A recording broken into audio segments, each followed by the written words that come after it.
Viewers, welcome back in our program. And Dr. ਸਾਹਿਬ ਸਾਡੀ ਅਗਲੀ email Punjab ਤੋਂ ਮਨਵਿੰਦਰ ਸਿੰਘ ਗਿਆਸਪੁਰਾ ਜੀ ਦੀ ਹੈ। ਇਹ ਲਿਖਦੇ ਹਨ, ਸਤਿਕਾਰਯੋਗ ਖਾਲਸਾ ਜੀ, ਵਾਹਿਗੁਰੂ ਜੀ ਕਾ ਖਾਲਸਾ, ਵਾਹਿਗੁਰੂ ਜੀ ਕੀ ਫਤਿਹ।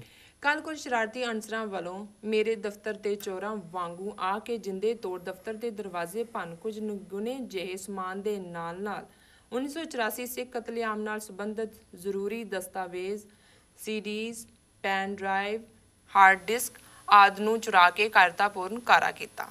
ਇਹਨਾਂ ਕਾਇਰਾਂ ਦਾ ਮਨੋਰਥ ਮੇਰੇ ਰੁਜ਼ਗਾਰ ਨੂੰ ਬੰਦ ਕਰਵਾਉਣਾ ਅਤੇ ਮੇਰਾ ਮਨੋਬਲ ਤੋੜ ਘਰ ਬਿਠਾਉਣ ਦਾ ਹੈ।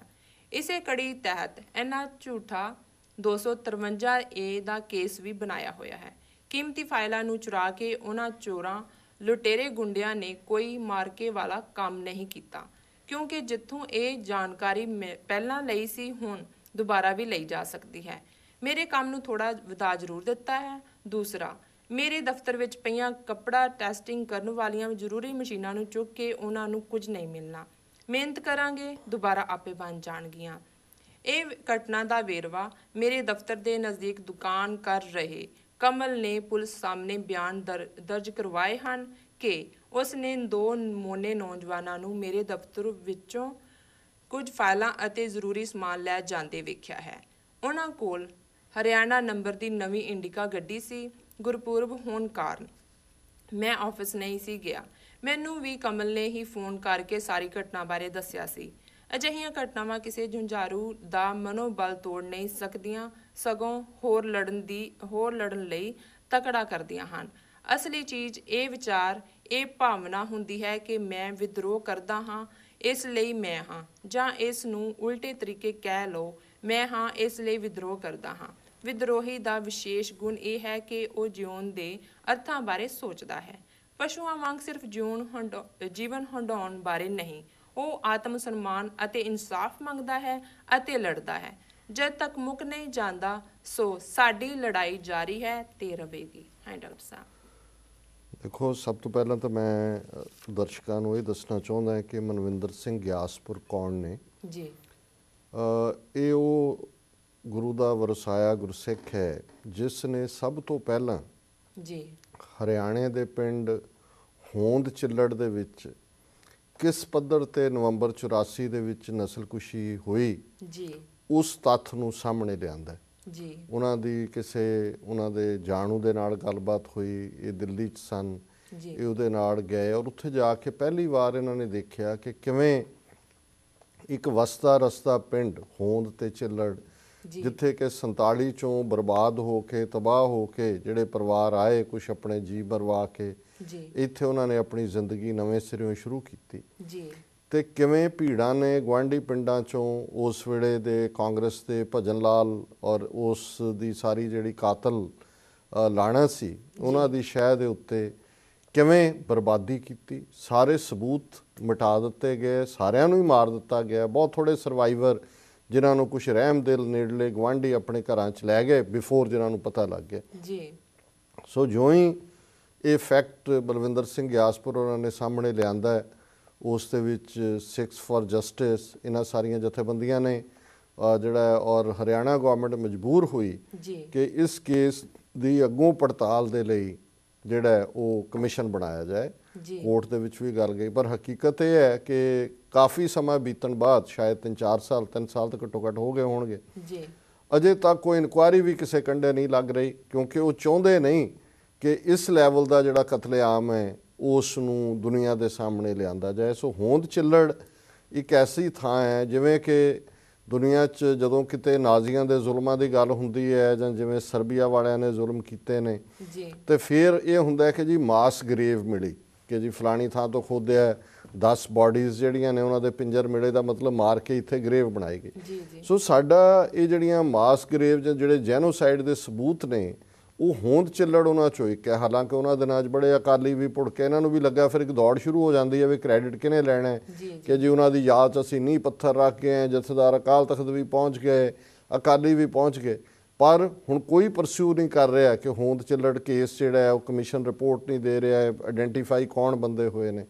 ਸੋ ਇਹਨਾਂ ਦੇ, ਕਿਉਂਕਿ ਇਹ ਸਿੰਘ ਜਿਹਨੇ ਆਪਣੀ ਇੰਜੀਨੀਅਰ ਸੀ, ਇਹਨੇ ਹੋਂਦ ਚਿੱਲੜ ਦਾ ਵਾਕਿਆ ਸਾਹਮਣੇ ਆਉਣ ਤੋਂ ਬਾਅਦ ਇਹਨੂੰ ਨੌਕਰੀ ਵੀ ਜਿਹੜੀ ਆ ਉਹ ਕੱਢ ਦਿੱਤਾ ਨੌਕਰੀਓਂ। ਜੀ ਜੀ। ਪਰ ਇਹ ਘਰੇ ਨਹੀਂ ਬੈਠਾ, ਔਰ ਮੈਨੂੰ ਉਹਨਾਂ ਦੀ ਇਹ ਗੱਲ ਬਹੁਤ ਚੰਗੀ ਲੱਗੀ ਕਿ ਉਹ ਇਹ ਕਹਿੰਦੇ ਨੇ ਵੀ ਜਿਹੜਾ ਰਿਬੈਲ ਹੈ, ਜਿਹੜਾ ਬਾਗੀ ਹੈ ਜੀ, ਉਹਦੇ ਲਈ ਜਿੱਤਣ ਦਾ ਤਾਂ ਕੋਈ ਅਰਥ ਨਹੀਂ ਹੈ, ਉਹਦੇ ਲਈ ਤਾਂ ਆਤਮ ਸਨਮਾਨ ਤੇ ਉਹਦਾ ਪ੍ਰਾਈਡ ਹੈ ਜੀ ਜੀ, ਕਿ ਉਸਨੇ ਲੜਨਾ ਹੈ। ਬਿਲਕੁਲ। ਜਿੱਤ ਜਾਂ ਹਾਰ ਇਹ ਨਿਰੰਕਾਰ ਦੇ ਹੱਥ 'ਚ ਹੈ, ਪਰ ਜੇ ਤੁਸੀਂ ਬੇਇੱਜ਼ਤ ਹੋ ਕੇ, ਇਹੀ ਗੱਲ ਗੁਰੂ ਨਾਨਕ ਸਾਹਿਬ ਨੇ ਫਰਮਾਈ ਕਿ ਜੇ ਜੀਵੈ ਪੱਤ ਲੱਥੀ ਜਾਏ।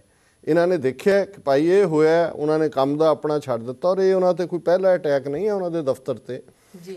ਇਸ ਤੋਂ ਪਹਿਲਾਂ ਉਹਨਾਂ ਦੇ ਘਰ, ਕਿਉਂਕਿ ਗਿਆਸਪੁਰਾ ਪਿੰਡ ਡਿਸਟ੍ਰਿਕਟ ਲੁਧਿਆਣਾ 'ਚ ਹੈ, ਘਰ ਦੇ ਉੱਤੇ ਵੀ ਮਿਡਨਾਈਟ ਉਹਨਾਂ ਦਿਨਾਂ 'ਚ ਕੁਝ ਸਮੇਂ ਬਾਅਦ ਅਟੈਕ ਹੋਇਆ, ਉਹਨਾਂ ਦਾ ਸਮਾਨ ਚੀਜ਼ਾਂ ਗਈਆਂ। ਪਰ ਹੁਣ ਜਿਨ੍ਹਾਂ ਚੀਜ਼ਾਂ ਦੇ ਉੱਤੇ ਉਹਨਾਂ ਨੇ ਖਾਸ ਤੌਰ ਤੇ ਜਿਵੇਂ ਹਾਰਡ ਡਰਾਈਵ ਹੈ, ਕੰਪਿਊਟਰ ਦੇ ਵਿੱਚ ਡਿਸਕਸ ਪਈਆਂ ਜਾਂ ਦੂਸਰੇ ਤੁਹਾਡੇ ਕੋਈ ਨਾ ਕੋਈ ਸੀਡੀਜ਼ ਜਾਂ ਦੂਜੇ, ਕਿਉਂਕਿ ਉਹ ਸਬੂਤ ਖਤਮ ਕਰਨਾ ਚਾਹੁੰਦੇ ਨੇ ਜਿਹੜੇ ਕਾਤਲ ਨੇ। ਕਾਤਲ ਕੌਣ ਹੈ? ਇਹੀ ਸਰਕਾਰ ਦੀਆਂ ਏਜੰਸੀਆਂ ਨੇ, ਖੁਫੀਆ ਏਜੰਸੀਆਂ ਨੇ। ਸਰਕਾਰ ਬੀਜੇਪੀ ਦੀ ਹੋਏ, ਕਾਂਗਰਸ ਦੀ ਹੋਏ, ਔਰ ਹਰਿਆਣਾ 'ਚ ਕਾਂਗਰਸ ਦੀ ਸਰਕਾਰ ਹੈ, ਕਿਉਂਕਿ ਜਿਹੜੀ ਰਿਪੋਰਟ ਹੈ ਜਿਹੜੀ ਉਹਨਾਂ ਦੇ ਗਵਾਂਢੀ ਨੇ ਦਿੱਤੀ ਹੈ ਕਿ ਹਰਿਆਣੇ ਦੀ ਗੱਡੀ ਸੀ, ਬੰਦੇ ਵੀ ਜਿਹੜੇ ਨੇ ਉਹ ਘੋਣ ਮੋਨ ਉੱਥੋਂ ਉਹਨਾਂ ਦੇ। ਸੋ ਉਹ ਇਹ ਲੱਗੇ ਹੋਏ ਨੇ ਕਿ ਸਬੂਤ ਜਿਹੜੇ ਨੇ ਉਹ ਮਿਟਾ ਦਿੱਤੇ ਜਾਣ, ਤਾਂ ਕਿ ਕੱਲ੍ਹ ਨੂੰ ਜੇ ਕਿਤੇ ਕੋਈ ਇਮਾਨਦਾਰ ਜੱਜ ਦੇ ਸਾਹਮਣੇ ਕਿਤੇ ਕੋਈ ਕੇਸ ਲੱਗ ਜਾਏ, ਇਨਫਲੂਐਂਸ ਨਾ ਬਣੇ ਏਜੰਸੀਆਂ ਦਾ, ਤੇ ਕੋਈ ਹੋ ਨਾ ਜਾਏ ਕਿ ਵੀ ਕਿਸੇ ਨੂੰ ਕੋਈ ਸਜ਼ਾ ਹੋਏ। ਸੋ ਅਸੀਂ ਇਸ ਘੜੀ 'ਚ ਵੀਰ ਮਨਵਿੰਦਰ ਸਿੰਘ ਗਿਆਸਪੁਰ ਹੋਰਾਂ ਦੇ ਨਾਲ ਪੂਰਾ ਜਿਹੜਾ ਖਲੋਤੇ ਹੈ, ਔਰ ਅਸੀਂ ਇਸ ਨੂੰ ਘਟਨਾ ਨੂੰ ਪਿਕ ਕੀਤਾ ਤਾਂ ਕਿ ਅਸੀਂ ਦਰਸ਼ਕਾਂ ਦੇ ਨਾਲ ਗੱਲਬਾਤ ਕਰ ਸਕੀਏ। ਤੇ ਅਸੀਂ ਆਉਣ ਵਾਲੇ ਦਿਨਾਂ 'ਚ ਵੀ ਇਹ ਕੋਸ਼ਿਸ਼ ਕਰਾਂਗੇ ਕਿ ਉਹਨਾਂ ਨੂੰ ਲਾਈਨ ਤੇ ਲੈ ਕੇ TV 84 ਨਿਊਜ਼ ਦੇ ਹਵਾਲੇ ਨਾਲ ਉਹਨਾਂ ਦੇ ਜਿਹੜੇ ਵਕੀਲ ਨੇ ਚੰਡੀਗੜ੍ਹ 'ਚ, ਉਹਨਾਂ ਨੇ ਵੀ ਕਮਿਊਨੀਕੇਟ ਕੀਤਾ TV 84 ਦੇ ਨਾਲ ਕਿ ਇਹ ਵਾਕਿਆ ਹੋਇਆ।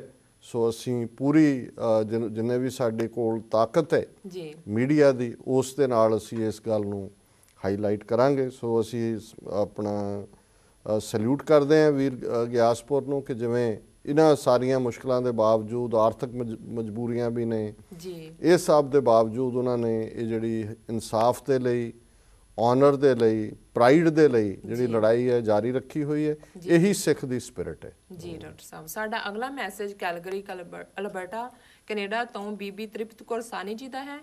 ਇਹਨਾਂ ਨੂੰ ਪ੍ਰੋਗਰਾਮ ਸੱਚੋ ਸੱਚ ਬੜਾ ਪਸੰਦ ਹੈ, ਕਿਉਂਕਿ ਇਸ ਵਿੱਚ ਸਿੱਖ ਧਰਮ ਅਤੇ ਸਿੱਖ ਹਿੱਤਾਂ ਨੂੰ ਮੁੱਖ ਰੱਖ ਕੇ ਵਿਚਾਰ ਦਿੱਤੇ ਜਾਂਦੇ ਹਨ।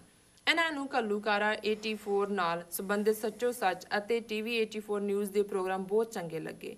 ਇਹਨਾਂ ਦਾ ਸਵਾਲ ਹੈ, ਬੱਚਿਆਂ ਨੂੰ ਜਿੰਨੀ ਮਰਜ਼ੀ ਗੁਰਬਾਣੀ ਪਾਠ, ਕੀਰਤਨ ਆਦਿ ਸਿਖਾਓ, ਬਹੁਤ ਸਾਰੇ ਅਖੀਰ ਵਿੱਚ ਪੱਛਮੀ ਪ੍ਰਭਾਵ ਹੀ ਕਬੂਲਦੇ ਹਨ। ਜਿਹੜੇ ਸਿੱਖੀ ਸਰੂਪ 'ਚ ਰਹਿੰਦੇ ਵੀ ਹਨ, ਉਹ ਵੀ ਨਾ ਮਾਤਰ ਹੀ ਹੁੰਦੇ ਹਨ। ਉਹਨਾਂ ਦਾ ਵਿਊ ਪੁਆਇੰਟ ਪੰਜਾਬੀ ਨਾ ਹੋ ਕੇ ਕੈਨੇਡੀਅਨ ਹੀ ਹੁੰਦਾ ਹੈ। ਉਹਨਾਂ ਵਿੱਚ ਕੋਈ ਬਹੁਤਾ ਨਿਗਟਿਵ ਵੀ ਨਹੀਂ ਹੁੰਦਾ। ਇਸ ਸੰਬੰਧੀ ਕੀ ਕੀਤਾ ਜਾ ਸਕਦਾ ਹੈ ਡਾਕਟਰ ਸਾਹਿਬ? ਭੈਣ ਜੀ ਤ੍ਰਿਪਤ ਕੌਰ ਸਾਨੀ ਜੀ ਦਾ ਧੰਨਵਾਦ। ਉਹਨਾਂ ਨੇ ਸਾਨੂੰ ਕੈਲਗਰੀ ਅਲਬਰਟਾ ਕੈਨੇਡਾ ਤੋਂ ਲਿਖੇ ਜੀ। ਉਹ ਪ੍ਰੋਗਰਾਮ ਦੇਖਦੇ ਨੇ, ਉਹਨਾਂ ਨੂੰ ਪਸੰਦ ਹੈ, ਇਸ ਲਈ ਵੀ ਉਹਨਾਂ ਦਾ ਸ਼ੁਕਰੀਆ। ਜਿਹੜਾ ਉਹਨਾਂ ਨੇ ਸਵਾਲ ਕੀਤਾ ਹੈ, ਇਹ ਸਿਰਫ ਉਹਨਾਂ ਦਾ ਸਵਾਲ ਨਹੀਂ ਹੈ, ਇਹ ਹੋਰ ਵੀ ਜਦੋਂ 1 to 1 ਬਹੁਤ ਸਾਰੇ ਪੇਰੈਂਟਸ ਨਾਲ ਇੰਟਰੈਕਸ਼ਨ ਹੁੰਦਾ ਹੈ ਜੀ, ਤੇ ਖਾਸ ਤੌਰ ਤੇ ਜਿਨ੍ਹਾਂ ਦੇ ਬੱਚੇ ਵੱਡੇ ਹੋ ਜਾਂਦੇ ਨੇ, ਟੀਨੇਜਰ 'ਚੋਂ ਲੰਘ ਗਏ, ਕਾਲਜ ਯੂਨੀਵਰਸਿਟੀ ਚਲੇ ਗਏ, ਜਿਨ੍ਹਾਂ ਬੱਚਿਆਂ ਨੂੰ ਉਹਨਾਂ ਨੇ ਬਚਪਨ 'ਚ ਬਹੁਤ ਓਬੀਡੀਐਂਟ ਦੇਖਿਆ ਹੁੰਦਾ ਹੈ, ਫਿਰ ਹੌਲੀ ਹੌਲੀ ਉਹ ਦੇਖਦੇ ਨੇ ਕਿ ਵੀ ਉਹਨਾਂ ਦੇ ਵਿੱਚ ਇੱਕ ਇਨਡਿਫਰੈਂਸ ਹੁੰਦਾ ਹੈ ਕਿ ਜਿਵੇਂ ਉਹ ਉਸ ਥਾਂ ਨੂੰ ਬਿਲੋਂਗ ਨਹੀਂ ਕਰਦੇ ਜਾਂ ਉਹ ਆਪਣੇ ਆਪ ਨੂੰ ਡਿਫਰੈਂਟਲੀ ਦੇਖਦੇ ਨੇ।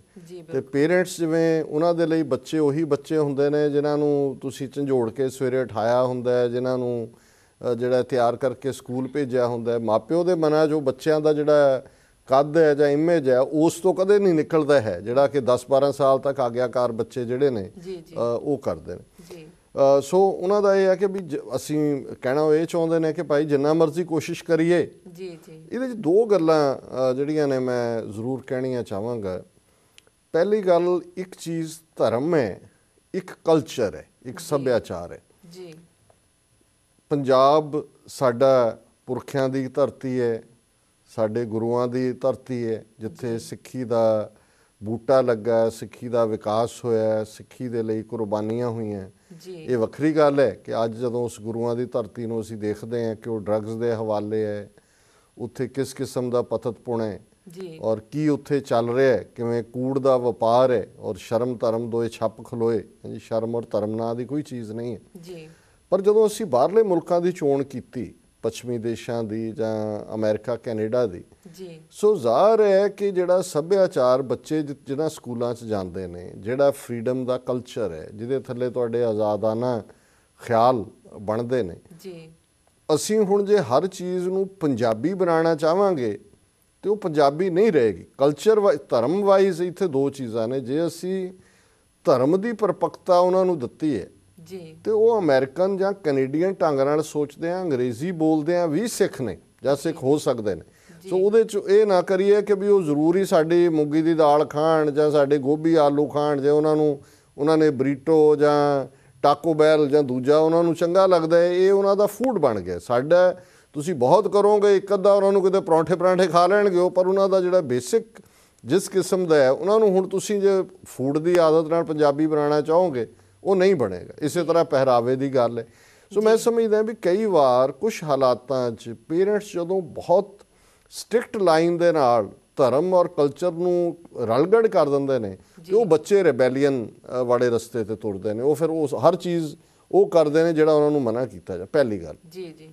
ਦੂਸਰਾ, ਅੱਜ ਸਾਡਾ ਪੰਜਾਬ 'ਚ ਜਾ ਕੇ ਦੇਖ ਲਓ, ਜੇ ਇੱਥੇ ਸਾਨੂੰ ਲੱਗਦਾ ਹੈ ਵੀ ਬੱਚਿਆਂ 'ਚ ਮੋਹ ਤੇ ਨਹੀਂ ਹੈ ਜਾਂ ਬੱਚੇ ਜਿਹੜੇ ਨੇ ਉਹ ਉਸ ਕਿਸਮ ਦਾ ਨਿੱਘ ਨਹੀਂ ਦਿਖਾਉਂਦੇ, ਉੱਥੋਂ ਦੇ ਕਲਚਰ 'ਚ ਜਾ ਕੇ ਦੇਖ ਲਓ। ਮੈਂ ਤਾਂ ਜਿੰਨਿਆਂ ਤੋਂ ਸੁਣਿਆ ਗਰੀਡ ਹੀ ਗਰੀਡ ਹੈ, ਲਾਲਚ ਹੀ ਲਾਲਚ ਹੈ। ਜੋ ਤੁਹਾਡੇ ਟਰੰਕ ਵੱਲ ਹੀ ਦੇਖਦੇ ਨੇ, ਅਟੈਚੀ ਵਾਲੇ ਵੀ 'ਚੋਂ ਕੀ ਨਿਕਲਦਾ, ਕੀ ਗਿਫਟ ਤੁਸੀਂ ਲੈ ਕੇ ਆਏ ਹੋ। ਸੋ ਮੈਂ ਸਮਝਦਾ ਵੀ ਕਈ ਹਾਲਾਤਾਂ 'ਚ ਇੱਥੋਂ ਦੇ ਬੱਚੇ ਬੱਚੀਆਂ ਜ਼ਿਆਦਾ ਇਮਾਨਦਾਰ ਨੇ ਆਪਣੀਆਂ ਇਮੋਸ਼ਨਸ ਦੇ ਨਾਲ। ਅਸੀਂ ਇਮੋਸ਼ਨਲ ਬਲੈਕਮੇਲ ਵੀ ਕਰਦੇ ਹਾਂ, ਅਸੀਂ ਝੂਠ ਵੀ ਬੋਲਦੇ ਹਾਂ, ਅਸੀਂ ਦਿਲ 'ਚ ਹੋਰ ਹੈ ਬਾਹਰ ਹੋਰ ਹੈ, ਕੁਛ ਇਸ ਕਿਸਮ ਦਾ ਵੀ ਸਾਡਾ ਰਵੱਈਆ ਹੈ ਜਿਹੜਾ ਕਿ ਬੱਚਿਆਂ ਨੂੰ ਟਰਨ ਆਫ ਕਰਦਾ।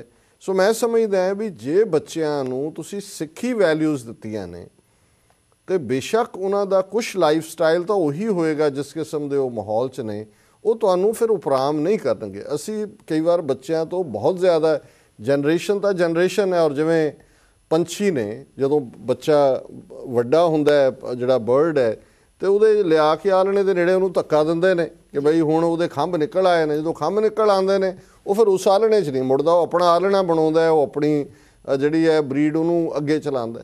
ਸੋ ਮੈਂ ਸਮਝਦਾ ਵੀ ਕਿਤੇ ਨਾ ਕਿਤੇ ਥੋੜ੍ਹਾ ਬਹੁਤ ਕੰਪਰੋਮਾਈਜ਼ ਤਾਂ ਹੋਣਾ ਚਾਹੀਦਾ, ਪਰ ਇਹ ਨਿਰਾਸ਼ਤਾ ਨਹੀਂ। ਹਾਂ, ਸਿੱਖੀ ਵੈਲਿਊਜ਼ ਮੈਂ ਇਸ ਬਾਰੇ ਨਿਰਾਸ਼ ਨਹੀਂ ਹੈ। ਮੈਂ ਸਮਝਦਾ ਵੀ ਇੱਥੋਂ ਦੇ ਜੰਮੇ ਪਲੇ ਬੱਚੇ ਬੱਚੀਆਂ ਜਿੰਨੇ ਕੁ ਵੀ ਸਿੱਖੀ 'ਚ ਰਹਿ ਗਏ, ਜਿਹੜੇ ਤਾਂ ਨਿਕਲ ਗਏ, ਉਹ ਸਾਡੇ ਨਾਲੋਂ ਜ਼ਿਆਦਾ ਇਮਾਨਦਾਰ ਸਿੱਖ ਨੇ ਔਰ ਇਮਾਨਦਾਰ ਇਨਸਾਨ ਨੇ। ਜੀ ਡਾਕਟਰ ਸਾਹਿਬ, ਇੱਥੇ ਲੈਣੇ ਇੱਕ ਛੋਟਾ ਜਿਹਾ ਬ੍ਰੇਕ।